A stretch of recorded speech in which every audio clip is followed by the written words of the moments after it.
दोस्तों, दिनाक्षी short hand में आपका स्वागत है। अगर आप चैनल पर नए हैं तो चैनल को सब्सक्राइब करें और बेल आइकन जरूर दबाएं। आज की संपादकीय डिक्टेशन 804 शब्दों की एक डिक्टेशन रहेगी जो कि 80 शब्द प्रति मिनट की गति से बोली जाएगी।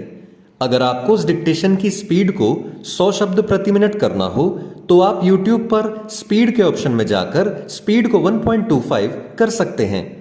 इस डिक्टेशन की डेमो आउटलाइंस आप हमारे टेलीग्राम ग्रुप से प्राप्त कर सकते हैं। और अगर आपको इस संपूर्ण संपादकीय मैटर की सभी एडवांस आउटलाइंस और वाक्यांश की आवश्यकता है तो आप हमारा स्पेशल पेड बैच ज्वाइन कर सकते हैं। हमारे पेड बैच में दी गई एडवांस आउटलाइंस और वाक्यांश की सहायता से आप शॉर्ट हैंड को 120 प्लस की गति में लिखने में सक्षम होंगे। इस बैच को ज्वाइन करने के लिए आप डिस्क्रिप्शन बॉक्स में दिए गए मोबाइल नंबर पर व्हाट्सएप कर सकते हैं। तो चलिए डिक्टेशन को स्टार्ट करते हैं। डिक्टेशन 5 सेकंड बाद स्टार्ट होगी। Ready, start. अंततः लोकसभा में कांग्रेस के नेता अधीर रंजन चौधरी ने राष्ट्रपति द्रौपदी मुर्मू को पत्र लिखकर क्षमा याचना कर ली, लेकिन यदि वह यह काम पहले ही कर लेते तो ना तो उन्हें और ना ही उनकी पार्टी को शर्मिंदगी का सामना करना पड़ता। यह मानने के अच्छे भले कारण हैं कि उन्होंने मजबूरी में माफी मांगी, क्योंकि पहले उन्होंने यह स्पष्टीकरण दिया कि उनकी जबान फिसल गई थी। फिर यह कहने लगे कि बांग्ला भाषी होने के नाते उन्हें हिंदी का सही ज्ञान नहीं है। यह इसलिए गले नहीं उतरा क्योंकि बांग्ला में भी राष्ट्रपति को राष्ट्रपत्नी नहीं कहा जाता। इसके अतिरिक्त लंबे समय से सांसद होने के नाते उन्हें यह सामान्य सी जानकारी होनी चाहिए थी कि जब प्रतिभा पाटिल पहली महिला राष्ट्रपति बनी थीं तब किसी ने उस तरह की कोई टिप्पणी नहीं की थी जैसी उन्होंने की। उन्हें यह भी स्मरण होना चाहिए था कि जब नजमा हेपतुल्ला राज्यसभा की उपसभापति थीं तब भी ऐसा कोई सवाल नहीं उठा था कि उन्हें किस रूप में संबोधित किया जाना चाहिए। निसंदेह यह भी समझ नहीं आया कि अधीर रंजन ने अपनी सफाई में यह क्यों कहा कि राष्ट्रपति चाहे ब्राह्मण हो या मुसलमान अथवा आदिवासी, उनकी पार्टी के लिए राष्ट्रपति ही होता है। फिलहाल यह कहना कठिन है कि अधीर रंजन के माफी मांग लेने के बाद इस प्रकरण का पटाक्षेप हो जाएगा या नहीं, क्योंकि राष्ट्रपति के संदर्भ में उनकी अभद्र टिप्पणी को लेकर संसद में सोनिया गांधी और स्मृति ईरानी के बीच जो तकरार हुई वह भी एक मुद्दा बन गई है। इसे लेकर संसद में हंगामा भी हुआ।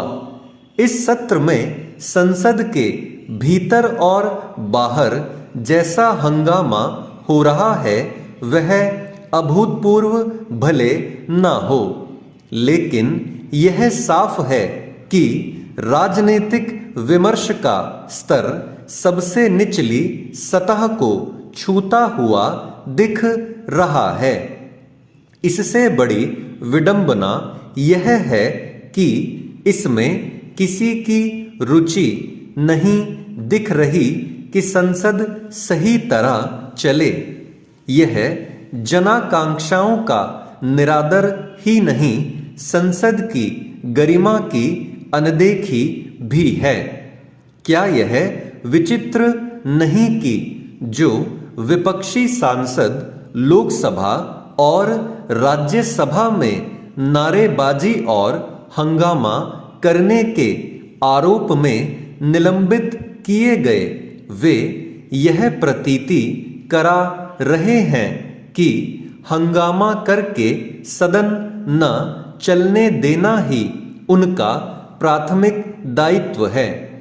स्थिति कितनी दयनीय है, यह इससे समझा जा सकता है कि एक बड़ी संख्या में विपक्षी सांसद नारे लिखी तख्तियां लेकर सदन पहुंचते हैं और फिर इसके लिए हर संभव कोशिश करते हैं कि वे किसी तरह संसद टीवी के कैमरों में कैद हो जाएं। इसके बाद वे यह शिकायत भी करते हैं कि उन्हें अपनी बात कहने का अवसर नहीं मिल रहा है। इसे ढोंग न कहें तो क्या कहें, चेंज। उत्तराखंड में कूड़ा निस्तारण एक बहुत बड़ी समस्या ही नहीं, चुनौती भी है। हालांकि बीते कुछ वर्षों में इस समस्या को गंभीरता से लिया गया है, लेकिन जमीनी स्तर पर अब भी खास बदलाव नजर नहीं आ रहा। दरअसल उत्तराखंड हिमालयी राज्य होने के साथ ही मेला, कौथिग व उत्सवों का प्रदेश भी है। धार्मिक आयोजन तो यहाँ आए दिन होते रहते हैं, जिनमें लाखों श्रद्धालुओं की भीड़ जुटती है। चार धाम समेत अन्य तीर्थ स्थलों में भी यही स्थिति रहती है। श्रावण मास की कावड़ यात्रा में तो श्रद्धालुओं की संख्या 4 करोड़ का आंकड़ा पार कर जाती है। इस बार तो यह आंकड़ा 5 करोड़ के आसपास पहुंच गया। जाहिर है इतनी भीड़ जुटेगी तो गंदगी भी होगी ही, और यही देखने को मिल भी रहा है।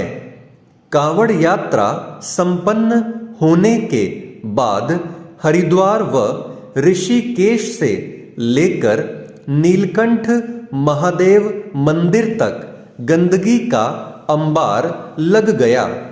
गंगा के घाट कूड़े कचरे के ढेरों से पट गए। इसके बावजूद जिम्मेदारों ने इसकी सुध तब जाकर ली जब कावड़ यात्रा संपन्न होने के बाद गंदगी से सड़ांध उठने लगी। नीलकंठ महादेव मंदिर परिक्षेत्र में तो अभी भी भारी मात्रा में कूड़ा कचरा, प्लास्टिक के खाली केन और वस्त्र आदि यहाँ वहाँ बिखरे हुए हैं। स्थिति यह है कि कूड़े के निस्तारण की कोई व्यवस्था न होने के कारण उसे नीलकंठ महादेव मंदिर के पास से बहने वाली मधुमती व पंकजा नदी में बहाया जा रहा है। ये नदियां आगे जाकर गंगा में मिलती हैं। जाहिर है इनकी गंदगी भी गंगा में ही समा रही है।